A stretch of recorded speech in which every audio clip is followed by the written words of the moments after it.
আল্লাহ রব্বুল আলামিন এই আয়াতের মধ্যে বলতেছেন হামিম ওয়াল কিতাবিল মুবিন, সুস্পষ্ট কিতাবের শপথ। ইন্না আনজালনাহু, নিশ্চয় আমি অবতীর্ণ করেছি, নাজিল করেছি কুরআনকে ফি লাইলাতিন মুবারাকা, বরকতময় রজনীতে। কোন রজনীতে? বরকতময় রজনীতে। ফি লাইলাতিন মুবারাকা, এই আয়াতের ব্যাখ্যায় প্রখ্যাত তাবি আল্লামা হযরত ইকরিমা রহমাতুল্লাহি আলাই ও কিছু সংখ্যক মুফাসসিরিনে কেরামের মতে ওনারা বলেন যে এখানে যে ফি লাইলাতি মুবারাকা শব্দটা আনছে, এখানে মুবারক রাত্রি বলতে এখানে শবে বরাতকে বোঝানো হয়েছে। আর আল্লামা ইমাম নববী রহমাতুল্লাহি আলাই আর অধিকাংশ মুফাসসিরিনদের মতে বলেন যে না, এখানে ফি লাইলাতি মুবারাকা বলে শবে কদরকে বোঝানো হয়েছে। কারণ আল্লাহ তাআলা সূরা কদরের মধ্যে বলেন ইন্না আনজালনাহু ফি লাইলাতিল কদর, যে আমি আল্লাহ রব্বুল আলামিন এই কোরআনকে কদরের রজনীতে অবতীর্ণ করেছি। এখানে যেহেতু কদরের রজনী বলেছেন, সুতরাং সেখানে ফি লাইলাতি মুবারাকা দিয়ে কদরের রজনী উদ্দেশ্য। তাহলে মতামত কয়টা পাইলাম? দুইটা মতামত। একটা মতামত হচ্ছে ফি লাইলাতি মুবারাকা দিয়ে শবে বরাতকে বোঝানো হয়েছে, দ্বিতীয় মতামত শবে কদর বোঝানো হয়েছে। তাহলে এই দুই মতের তাত্ত্বিক কি, সমাধান কি জানা দরকার আছে না? তো এটার সুন্দর একটা সমাধান তাফসীরের কিতাবের মধ্যে আসছে যে আল্লাহ রব্বুল আলামিন কুরআনকে দুইভাবে নাজিল করছেন। কয়ভাবে? দুইভাবে অবতীর্ণ করেছেন। সর্বপ্রথম আল্লাহ তাআলা লাউহে মাহফুজ থেকে প্রথম আসমানে সম্পূর্ণ কুরআন নাজিল করছেন, আর সেটা হচ্ছে শবে বরাতের রজনীতে। কোন রজনীতে? শবে বরাতের রজনীতে আল্লাহ তাআলা সম্পূর্ণ কুরআন লাউহে মাহফুজ থেকে প্রথম আসমানে নাজিল করেন। আর প্রথম আসমান থেকে আল্লাহর নবীর উপরে কুরআন নাজিলের সূচনা হয় শবে কদরের রজনীতে। তাহলে আর কোনো বিরোধ আছে? কারণ আল্লাহ তাআলা শবে বরাতের রজনীতে সম্পূর্ণ কুরআন লাউহে মাহফুজ থেকে প্রথম আসমানে অবতীর্ণ করেছেন। এটা হচ্ছে শবে বরাতের রজনী।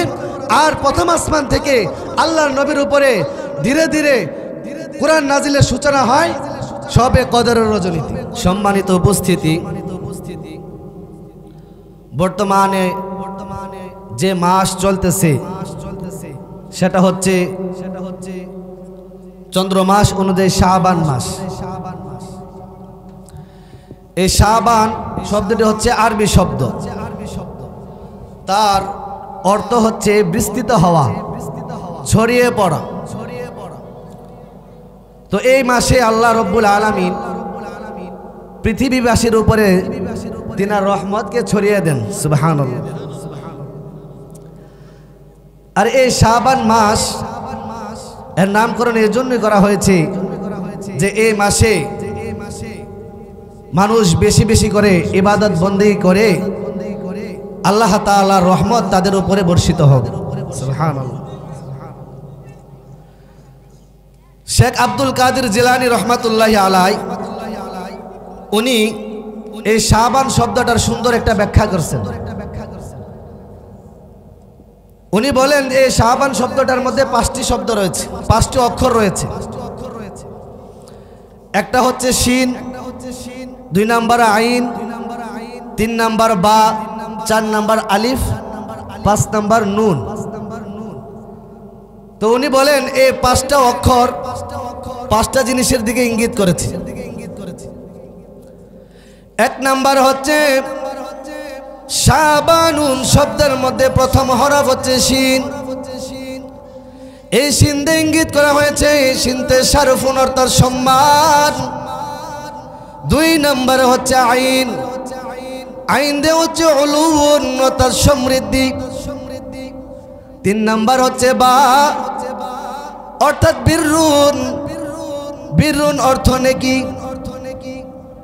4 নাম্বার হচ্ছে আলিফ, আলিফ দিয়ে শব্দ হচ্ছে উলফাত অর্থাৎ ভালোবাসা। 5 নাম্বার হচ্ছে নুন, এই নুন দিয়ে শব্দ হচ্ছে নুরুন অর্থাৎ আলো। শেখ এই পাঁচটি হরফ শাবানুন শব্দটা এই পাঁচটি হরফ পাঁচটা জিনিসের দিকে ইঙ্গিত করেছেন। এই পাঁচটা জিনিস দিয়ে তিনি বোঝাতে চেয়েছেন যে ব্যক্তি এই শাবান মাসে আল্লাহ তাআলার ইবাদত বন্দেগী করবে, এই শাবান মাসে বেশি বেশি নফল রোজা রাখবে, নফল ইবাদত বন্দেগী করবে, ওই ব্যক্তি আল্লাহ রব্বুল আলামিনের পক্ষ থেকে সম্মান সমৃদ্ধি নেকি আল্লাহ তাআলার পক্ষ থেকে ভালোবাসা এবং ঈমানের স্বাদ অর্জন করতে পারবে। সুবহানাল্লাহ, ঈমানের আলো অর্জন করতে পারবে। আল্লাহর নবী সাল্লাল্লাহু আলাইহি ওয়াসাল্লাম বলেন, এই শাবান মাস এত বরকতপূর্ণ মাস, এত ফজিলতপূর্ণ মাস। আল্লাহর নবী সাল্লাল্লাহু আলাইহি ওয়াসাল্লাম বলেন, শাবানু শাহরি ও রমাদানু শাহরুল্লাহ। শাবান হচ্ছে আমার মাস আর রমজান হচ্ছে আল্লাহ তাআলার মাস। সুবহানাল্লাহ, শাবান হচ্ছে আমার মাস আর রমজান হচ্ছে আল্লাহ তাআলার মাস। তাহলে এই শাবান মাসকে আল্লাহর নবী সাল্লাল্লাহু আলাইহি ওয়াসাল্লামের দিকে ইঙ্গিত করা হয়েছে, সম্বন্ধ করা হয়েছে। আর কথা আছে, যে জিনিসকে প্রিয়জনের প্রতি ইঙ্গিত করা হয় সেই জিনিসের দাম বাড়ে কি বাড়ে না। যেমন আল্লাহর নবীর গোলাম যায়েদ বিন হারেসা রাদিয়াল্লাহু তাআলা আনহু, এই যায়েদ বিন হারেসা আল্লাহর নবীর গোলাম ছিলেন। যেহেতু তার গোলামির শব্দটা নবীর দিকে ইঙ্গিত করা হয়েছে, এই জন্য পৃথিবীর সমস্ত রাজা বাদশাদের চাইতে তার সম্মান কম না বেশি। কারণ যায়েদ বিন হারেসা ওনার গোলামি শব্দটা যেহেতু আল্লাহর নবীর দিকে সম্বন্ধ করা হয়েছে, এই জন্য তামাম পৃথিবীর সমস্ত রাজা বাদশাদের চাইতে যায়েদ বিন হারেসার সম্মান বেশি। ঠিক কিনা জোরে কোন? ঠিক তেমনি ভাবে মসজিদে নববী আল্লাহর নবীর সাথে সম্পৃক্ত হয়েছে, এই জন্য এত সম্মান মসজিদে নববীর, যে মসজিদে হারামের পর পৃথিবীর সমস্ত মসজিদের চাইতে মসজিদে নববীর সম্মান বেশি। এই মসজিদে নববীর এত সম্মান, এত মর্যাদা যে আল্লাহর নবী সাল্লাল্লাহু আলাইহি ওয়াসাল্লাম বলেন, মসজিদে নববীতে কেউ যদি এক রাকাত নামাজ আদায় করে তাহলে আল্লাহ রব্বুল আলামিন তার নামে আমলের মধ্যে 1000 রাকাত, মতান্তরে 50,000 রাকাতের সওয়াব আল্লাহ রব্বুল আলামিন দিয়ে দেন। সুবহানাল্লাহ। কি জন্য? কি জন্য? এই মসজিদে নববী আল্লাহর নবীর দিকে সম্বোধন করা হয়েছে, এজন্য তার সম্মান বেশি। ঠিক তেমনি ভাবে শাবান মাসকে আল্লাহর নবীর দিকে ইঙ্গিত করা হয়েছে, সম্বন্ধ করা হয়েছে। এই জন্য শাবান মাস এত দামি, এত দামি যে রমজান মাসের পরে সমস্ত মাসের উপরে শাবান মাসের মর্যাদা। সুবহানাল্লাহ। কেন মর্যাদা? কারণ এই শাবান মাস আমার নবীর দিকে সম্পৃক্ত হয়েছে। ঠিক কিনা? আল্লাহ নবী বলেন যে শাবানু শাহরি ও রমাদানু শাহরুল্লাহ। শাবান হচ্ছে আমার মাস আর রমজান হচ্ছে আল্লাহ তাআলার মাস।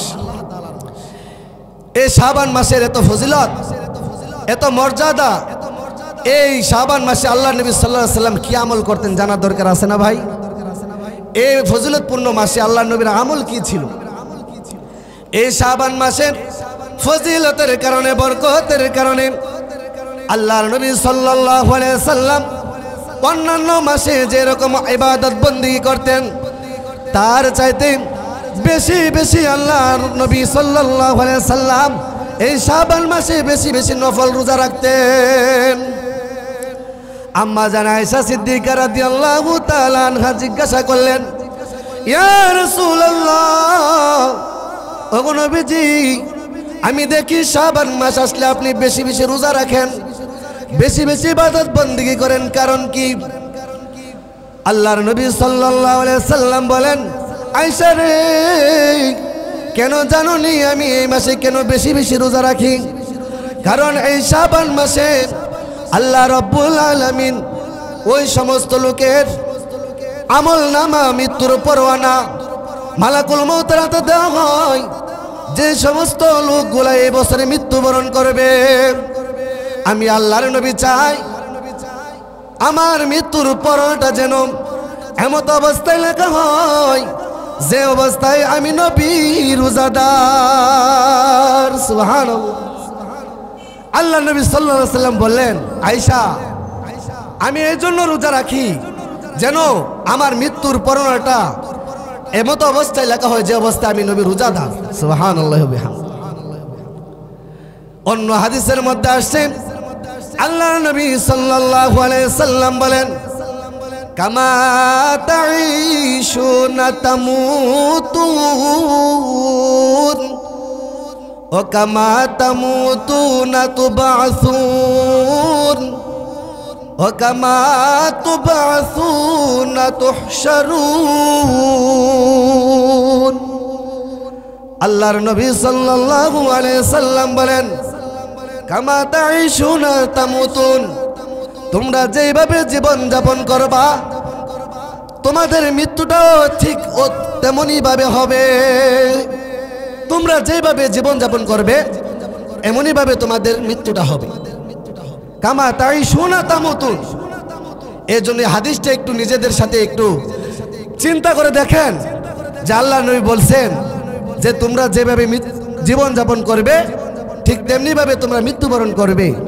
সুতরাং আমরা কিভাবে জীবন যাপন করতেছি, আমাদের চলাটা কিরকম হচ্ছে, আমাদের চলাটা কি নবীর সুন্নত তরিকা হচ্ছে, আল্লাহর বিধিবিধান মোতাবেক কি চলাফেরা করতেছি নাকি নিজের মন গড়া জিন্দেগি চালাইতেছি? কি আফসোস, আমরা নবীর সুন্নত মানি না, আল্লাহর বিধিবিধান অনুযায়ী চলি না, জীবনটাকে সাজাই না। আমরা নিজের সন্তানকে খুশি করার জন্য কত কিছুই না করলাম, স্ত্রীকে খুশি করার জন্য কত কিছু করলাম, নিজের মা বাবাকে খুশি করার জন্য কত কিছু করলাম, নেতাকে দলীয় স্বার্থে কারণে খুশি করার জন্য কত কিছু করলাম। কিন্তু একটু কি চিন্তা করে দেখছি যে মালিক আমাকে সৃষ্টি করলো সে মালিককে সন্তুষ্ট করার জন্য আমি কতটুকু করলাম? যে আল্লাহ আমাকে রিজিক দিল, যে আল্লাহ তাআলা আমাকে হায়াত নামক জিন্দেগি দিল, আল্লাহ রাব্বুল আলামিন সব কিছু আমাকে দিল, সে মালিকের জন্য আমি কি করলাম? আল্লাহ নবী তো বলছেন তোমরা যেভাবে জীবন যাপন করবে তোমাদের মৃত্যুটা তেমনি ভাবে হবে। ও আমার পর্দার আড়ালের মা বোনেরা, আজকে দেখা যায় রাস্তাঘাটের মধ্যে মহিলারা বেপরদায় চলাফেরা করে। একটু চিন্তা করে দেখেন, এই বেপরদা অবস্থায় যদি আপনার মৃত্যুটা চলে আসে, কাল কিয়ামতের ময়দানে এই হাদিস অনুযায়ী তো বেপরদা মহিলাদের সাথে আপনার হাসর হবে, ঠিক কিনা? শহরে বাজারে দেখো নারীদের ঢল, পর্দাবিহীন তারা করে জলমল, ঠিক কিনা? শহরে বাজারে দেখো নারীদের ঢল, পর্দাবিহীন তারা করে ঝলমল। অন্যকে তার দিকে আশেকে বানায়, অন্যকে তার দিকে আশেকে বানায়, দেশটা আজি ধ্বংস নারীর বেপরদায়, সবার মুখে একই আওয়াজ হাই হাই হাই, ঠিক কিনা? আমাদের আনসারী সাহেব রহমাতুল্লাহি আলাইহি উনি একটা উদাহরণ দিতেন। তিনি বলছিলেন যে এক স্কুলের দেওয়ালের মধ্যে লেখা ছিল, হে কুমার তুমি আমাকে বিয়ে করো না কেন? তো আরেক দুষ্ট নিচের লাইনার একটা লেখা দিছে, সস্তায় যেন দুধ পাওয়া যায় গায়ে ফেলে কাটায়। কথাটা বুঝছেন না আপনারা? সস্তায় যে জায়গায় দুধ পাওয়া যায় সে জায়গায় গায়ে ফেলবো কাটায়। যে জায়গায় সস্তা দামে দুধ কিনতে পাওয়া যায় সে জায়গায় কি কেউ গায়ে কিনা ঘাস খাওয়াইয়া ভুসি খাওয়াইয়া তার প্রস্রাব পায়খানা পরিষ্কার কইরা গোসল করে এত কষ্ট করে লালন পালন করার দরকার কেউ নিবে?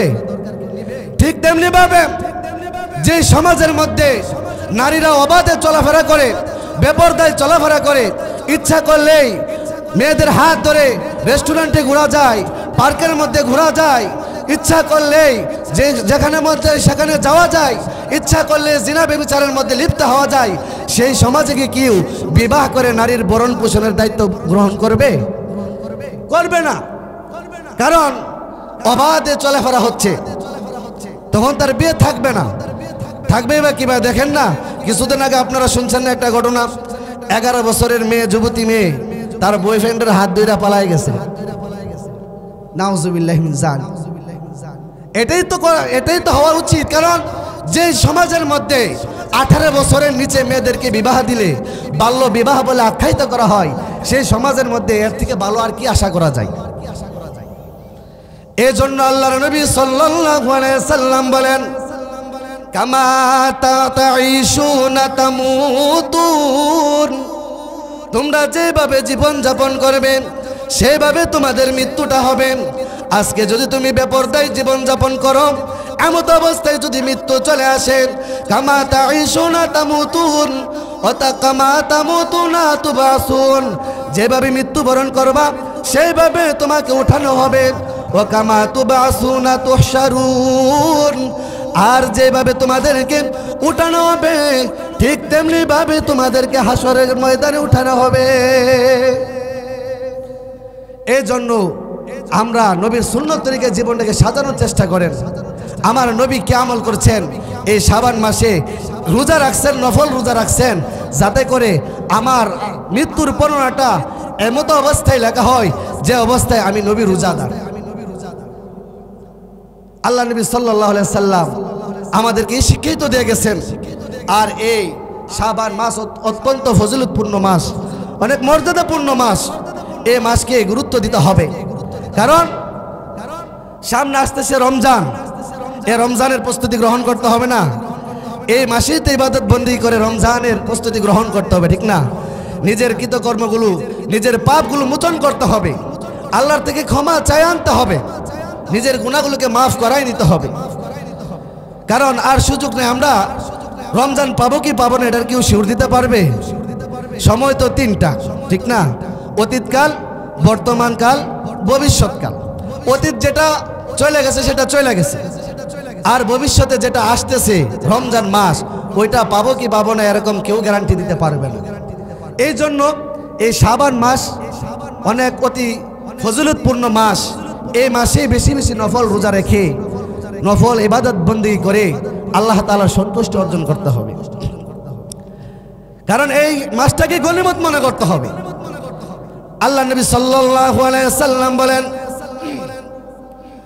ইগতানিম খামসান ক্বাবলা খামসিন শাবাবাকা ক্বাবলা হারামিক। আল্লাহর নবী সাল্লাল্লাহু আলাইহি সাল্লাম বলেন, 5টি জিনিস আসার পূর্বে 5টি জিনিসের কদর করো। 1 নম্বর হচ্ছে শাবাবাকা ক্বাবলা হারামিক, তোমার বার্ধক্য আসার পূর্বে তোমার যৌবনকালটাকে তুমি গনিমত মনে করো। ও আমার যুবক ভাইরা, একটু চিন্তা করে দেখেন, এখন শরীরের মধ্যে শক্তি আছে ইবাদত বন্দি করার, এখন আমরা ইবাদত বন্দি করি না, মন চাই জিন্দেগি পালন করতেছি, যেদিকে মন চাই সেদিকে ঘোরাফেরা করতেছে, আল্লাহর হুকুম মানি না, নবীর সুন্নাত মানি না। অথচ যখন বার্ধক্যতে এসে যাবে, মুরব্বীদেরকে একটু জিজ্ঞাসা করে দেখেন যে এখন তারা যে ইবাদত বন্দি করতেছে, কেমন ভাবে তার ইবাদত বন্দি করে, কত কষ্ট হয় তাদের। রুকু দিলে ঠিক মতো রুকু দিতে পারে না, কোমরে ব্যথা করে, সেজদায় গেলে হাঁটুর মধ্যে ব্যথা করে, কারণ বার্ধক্যতা চলে আসছে। আগের মতন আর শরীরের মধ্যে শক্তি নাই, ঠিক কিনা জোরে গণ? এই জন্য আল্লাহর নবী বলেন, শাবাবাকা ক্বাবলা হারামিক, তোমার বার্ধক্য আসার আগে আগেই তুমি তোমার যৌবন বয়সটাকে গনিমত মনে করো। এই যৌবন বয়সের ইবাদতের এত দাম, আল্লাহর কাছে এত দাম। আল্লাহর নবী সাল্লাল্লাহু আলাইহি সাল্লাম বলেন, হাসরের মাঠে যেদিন মাথার উপরে সূর্য থাকবে, মাথার মগজগুলা বাতের মারের মতন ফুটতে থাকবে, সেই কঠিন ময়দানে আল্লাহ রাব্বুল আলামিন 7 শ্রেণীর লোককে আল্লাহ তাআলার আরশের নিচে ছায়া দান করবেন। কয় শ্রেণীর লোককে? 7 শ্রেণীর লোককে আল্লাহ তাআলার আরশের নিচে ছায়া দান করবেন। তার মধ্যে প্রথম শ্রেণী, 1 নম্বর শ্রেণী হলো যারা নেপরান বাদশা। আর এই 7 শ্রেণীর মধ্যে এক শ্রেণীর কম যারা যৌবন বয়সে ইবাদত বন্দী করবে, আল্লাহ তাআলার সন্তুষ্টি অর্জন করবে। ওই সমস্ত যুবকদেরকে আল্লাহ রাব্বুল আলামিন কাল কিয়ামতের ময়দানে, যেদিন আল্লাহ তাআলার আরশের ছায়া ব্যতীত আর কোনো ছায়া থাকবে না, সেই কঠিন ময়দানে আল্লাহ রাব্বুল আলামিন ওই যুবকদেরকে আরশের নিচে ছায়া দান করবেন। সুবহানাল্লাহ। এই জন্য যুবক বয়সে ইবাদত বন্দী করার দরকার আসেনি? যৌবন বয়সটাকে গনিমত মনে করতে হবে কিনা? এই জন্য তো আল্লাহ নবী বলছেন যে শাবাবাকা ক্বাবলা হারামিক, তোমার বার্ধক্যতা আসার পূর্বে তুমি কি করো? তোমার যৌবন বয়সটাকে গনিমত মনে করো।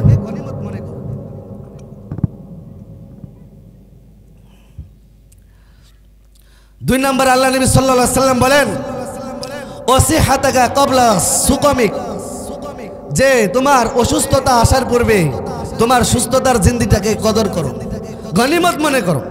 এখন সুস্থ আছি, এক সময় সুস্থ থাকবো না, অসুস্থতা চলে আসবে। আর অসুস্থ অবস্থায় কি আল্লাহ তাআলার ইবাদত বন্দী করা যায়? দুনিয়াবি কাজকর্ম করতেই তো মন চায় না, ঠিক না? আল্লাহর ইবাদত বন্দী কিভাবে করবে? এমনিতে তো করতে চায় না, ঠিক না? তা অসুস্থ হলে আর কিভাবে করবে? এর জন্য আল্লাহ নবী বলেন ওসিহাতাকা ক্বাবলা সুকামিক, অসুস্থতা আসার পূর্বে তোমার সুস্থতার জিন্দিগিটাকে কদর করো, গনিমত মনে করো। 3 নম্বর আল্লাহ নবী সাল্লাল্লাহু আলাইহি সাল্লাম বলেন ওয়াগিনাকা ক্বাবলা ফাকরিক, তোমার দরিদ্রতা আসার পূর্বে তোমার সচ্ছলতাকে গনিমত মনে করো।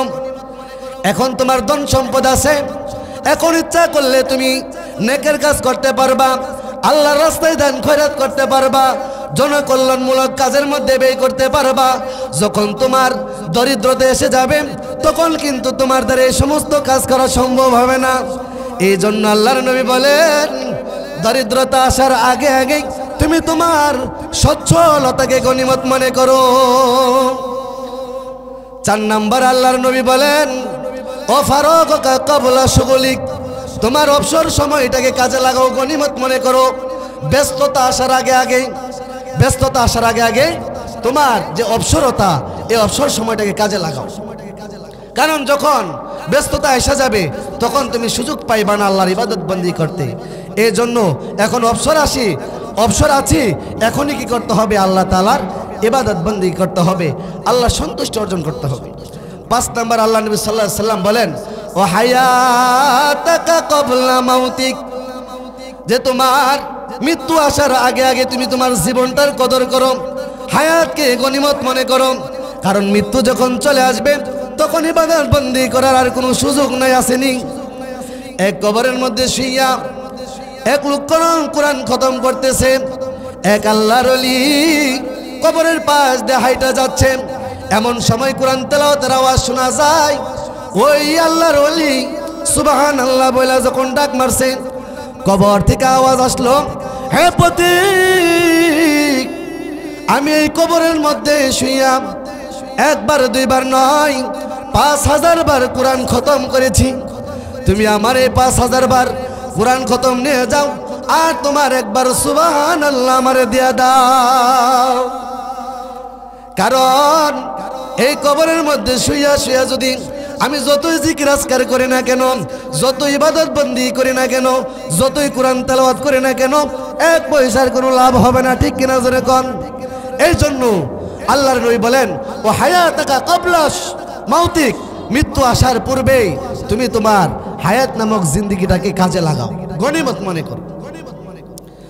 তাহলে এতক্ষণ আমরা জানতে পারলাম যে শাবান মাসের ফজিলত, শাবান মাসের মর্যাদা জানতে পারলাম। আল্লাহ নবী সাল্লাল্লাহু আলাইহি সাল্লাম বলেছেন এই শাবান মাসে তোমরা বেশি বেশি কি করো? নফল রোজা রাখো, বেশি বেশি ইবাদত বন্দি করে আল্লাহ তাআলার সন্তুষ্টি অর্জন করো। এই মাসের মধ্যে একটা রজনী আছে, সেটা হচ্ছে নিসফে মিন শাবান। শাবানের মাসের যে 15 তারিখের রজনী, সেটা হচ্ছে শবে বারাত, যেটা আমাদের সামনে আসতেছে, ঠিক না? সে শবে বারাত সম্পর্কে আল্লাহ রাব্বুল আলামিন আমি যে আয়াতে কারিমা তেলাওয়াত করেছি, আয়াতের মধ্যে বলতেছেন হামিম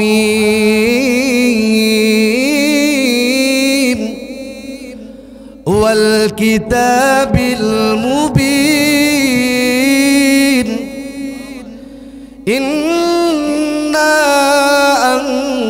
আনজালনাহু ফি লাইলাতিন মুবারাকাহ ফি লাইলাতিন মুবারাকাতিন ইন্না কুন্না মুনজিরিন। আল্লাহ রাব্বুল আলামিন এই আয়াতের মধ্যে বলতেছেন, হামিম ওয়াল কিতাবিল মুবিন, সুস্পষ্ট কিতাবের শপথ, ইন্না আনজালনাহু, নিশ্চয় আমি অবতীর্ণ করেছি, নাজিল করেছি কুরআনকে, ফি লাইলাতিন মুবারাকা, বরকতময় রজনীতে। কোন রজনীতে? বরকতময় রজনীতে। ফি লাইলাতিন মুবারাকা, এই আয়াতের ব্যাখ্যায় প্রখ্যাত তাবি আল্লামা হযরত ইকরিমা রহমাতুল্লাহি আলাইহি ও কিছু সংখ্যক মুফাসসিরিনে কেরামের মতে ওনারা বলেন যে এখানে যে ফি লাইলাতিন মুবারাকা শব্দটা আনছে, এখানে মুবারক রাত্রি বলতে এখানে শবে বরাতকে বোঝানো হয়েছে। আর আল্লামা ইমাম নববী রহমাতুল্লাহি আলাইহি আর অধিকাংশ মুফাসসিরিনদের মতে বলেন যে না, এখানে ফি লাইলাতিন মুবারাকা বলে শবে কদরকে বোঝানো হয়েছে। কারণ আল্লাহ তাআলা সূরা কদরের মধ্যে বলেন, ইন্না আনজালনাহু ফি লাইলাতিল কদর, যে আমি আল্লাহ রাব্বুল আলামিন এই কোরআনকে কদরের রজনীতে অবতীর্ণ করেছি। এখানে যেহেতু কদরের রজনী বলেছেন, সুতরাং সেখানে ফি লাইলাতিন মুবারাকা দিয়ে কদরের রজনী উদ্দেশ্য। তাহলে মতামত কয়টা পাইলাম? দুইটা মতামত। একটা মতামত হচ্ছে ফি লাইলাতিন মুবারাকা দিয়ে শবে বরাতকে বোঝানো হয়েছে, দ্বিতীয় মতামত শবে কদর বোঝানো হয়েছে। তাহলে এই দুই মতের তাৎবিক কি, সমাধান কি জানা দরকার আছে না? তো এটার সুন্দর একটা সমাধান তাফসীরের কিতাবের মধ্যে আসছে যে আল্লাহ রাব্বুল আলামিন কুরআনকে দুই ভাবে নাজিল করছেন। কয়ভাবে? দুই ভাবে অবতীর্ণ করেছেন। সর্বপ্রথম আল্লাহ তাআলা লাউহে মাহফুজ থেকে প্রথম আসমানে সম্পূর্ণ কুরআন নাজিল করছেন, আর সেটা হচ্ছে শবে বরাতের রজনীতে। কোন রজনীতে? শবে বরাতের রজনীতে আল্লাহ তাআলা সম্পূর্ণ কুরআন লাউহে মাহফুজ থেকে প্রথম আসমানে নাজিল করেন। আর প্রথম আসমান থেকে আল্লাহর নবীর উপরে কুরআন নাজিলের সূচনা হয় শবে কদরের রজনীতে। তাহলে আর কোনো বিরোধ আছে? কারণ আল্লাহ তাআলা শবে বরাতের রজনীতে সম্পূর্ণ কুরআন লাউহে মাহফুজ থেকে প্রথম আসমানে অবতীর্ণ করেছেন। এটা হচ্ছে শবে বরাতের রজনী। আর প্রথম আসমান থেকে আল্লাহর নবীর উপরে ধীরে ধীরে কুরআন নাজিলের সূচনা হয় শবে কদরের রজনীতে। তাহলে আর বিরোধ রইল না, ঠিক না? আল্লাহ নবী সাল্লাল্লাহু আলাইহি ওয়াসাল্লাম এই শবে বরাতের ফজিলত সম্পর্কে বলেন যে এই রজনীতে আল্লাহ তাআলা সামায়ে দুনিয়া প্রথম আসমানে আসেন। কোন আসমানে আসেন? প্রথম আসমানে আসেন। হাদিসের মধ্যে আল্লাহ নবী সাল্লাল্লাহু আলাইহি ওয়াসাল্লাম বলেন, ইযা কানাত লাইলাতুন নিসমি মিন শাবান ফাকুমু লাইলাহা আসুমু ইয়াওমাহা। আল্লাহর নবী সাল্লাল্লাহু আলাইহি ওয়াসাল্লাম বলেন, যখন নিসফে শাবান 15 তারিখের রজনী আসে, শবে বরাতের রজনী, সেই রজনীতে ফাকুমু লাইলাহা, তোমরা রাত্রিবেলায় আল্লাহ তাআলার ইবাদত বন্দেগীর মধ্যে দণ্ডায়মান থাকো। ওয়াসুমু ইয়াওমাহা, আর দিনের বেলায় আল্লাহ তাআলার রোজা রাখো। তাহলে রাত্রিবেলায় আল্লাহর ইবাদত বন্দেগীতে লিপ্ত থাকো, আর দিনের বেলায় রোজা রাখো। কেননা ফাইন্নাল্লাহ তাআলা ইয়ানজিলু বিগুরুবিশ শামসি ফিহা বিগুরুবিশ শামসি ইলা সামাঈদ দুনিয়া, নিশ্চয়ই আল্লাহ রাব্বুল আলামিন এই রজনীতে শবে বরাতে আল্লাহ তাআলা সূর্য ডুবার সাথে সাথে সামায়ে দুনিয়া প্রথম আসমানের মধ্যে আসেন, আয়েশা বান্দাদেরকে ডাকতে থাকেন, আলামিম মুস্তাগফিরিন ফাগফির লাহু, কে আছো ক্ষমা চাইবা গুনাহে, তোমার গুনাহ সমুদ্র পরিমাণ গুনাহ পাহাড় পরিমাণ গুনাহ। এই গুনাহ নিয়া তুমি আমার দরবারে আসো, আমি আল্লাহর কাছে ক্ষমা চাও। আমি আল্লাহ রব্বুল আলামিন ইব্রাহিম আলাইহিস সালামকে যদি 90 বছর বয়সে সন্তান দিতে পারেন, তাহলে কি আমি যদি আল্লাহর কাছে চাই আমার কি সন্তান দিবেন আল্লাহ? কি বলেন, দিবে না? আল্লাহ তাআলা যাকে ইচ্ছা তাকে কন্যা সন্তান দান করেন, যাকে ইচ্ছা তাকে পুত্র সন্তান দান করেন, যাকে ইচ্ছা আল্লাহ রব্বুল আলামিন কন্যা সন্তানও দান করেন, পুত্র সন্তানও দান করেন, ঠিক কিনা? আবার আল্লাহ রব্বুল আলামিন যাকে ইচ্ছা তাকে বান্দা বানায় রাখেন, কোনো সন্তানই দান করেন না। এটা আল্লাহ তাআলার ইচ্ছা, ঠিক না ভাই? আল্লাহ যদি কাউকে সন্তান না দেয়, সে কি মাজারে বাজারে ঘুরে সন্তান নিতে পারবে ভাই? সুতরাং আল্লাহর কাছে চাইতে হবে। আল্লাহর ভান্ডারে কোনো কিছুর অভাব নেই। ইব্রাহিম আলাইহিস সালাম যদি 90 বছর বয়সে আল্লাহ থেকে সন্তান চাই আনতে পারেন, আমি কি আনতে পারবো না আল্লাহ থেকে চাইয়া? এর জন্য আল্লাহর কাছে চাও, আল্লাহর কাছে চাইতে হবে। আল্লাহ রব্বুল আলামিন সামায়ে দুনিয়ার মধ্যে শবে বরাতে সূর্য ডুবার সাথে সাথে আসেন, আয়েশা বান্দাদেরকে ডাকতে থাকেন, কে আছো ক্ষমা চাইবা আমার কাছে চাও, আমি আল্লাহ তোমাকে ক্ষমা করে দেব। কে আছো রিজিকের অভাবে আমার কাছে চাও, আমি আল্লাহ তোমার রিজিকের অভাব দূর করে দেব। কে আছো বিমারে ভুগতেছো আমার কাছে চাও, আমি আল্লাহ তোমাকে সুস্থতার নিয়ামত দেব। আলা কাদা আলা কাদা এইভাবে বলতে থাকেন হাত্তা ইয়াতলু আল ফাজরু, ফজর উদিত হওয়া পর্যন্ত। সুবহানাল্লাহ। ফজর উদিত হওয়ার আগ পর্যন্ত আল্লাহ রব্বুল আলামিন সূর্য ডোবার থেকে নিয়ে ফজরের সূর্য ওঠাক পর্যন্ত আল্লাহ তাআলা বান্দা বান্দীদেরকে সামায়ে দুনিয়া প্রথম আসমানে আয়েশা এভাবে ডাকতে থাকেন। তাহলে চাইতে হবে কার কাছে? আল্লাহর কাছে। সামনে শবে বরাত আসতেছে, শবে বরাত কত ফজিলতপূর্ণ রজনী।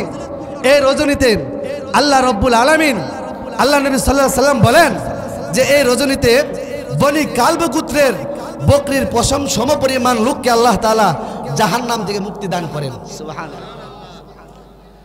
তাহলে বনি কালব গোত্রের বকরির সমপরিমাণ কতগুলো বকরি, এটার তো সীমা নির্ধারণ নাই।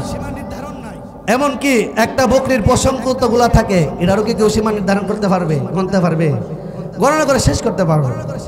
সুতরাং এই জন্য বনি কালব গোত্রের যে বকরির পশম আছে, সে পশম সমপরিমাণ লোককে আল্লাহ তাআলা এই শবে বরাতে জাহান্নাম থেকে মুক্তি দান করেন।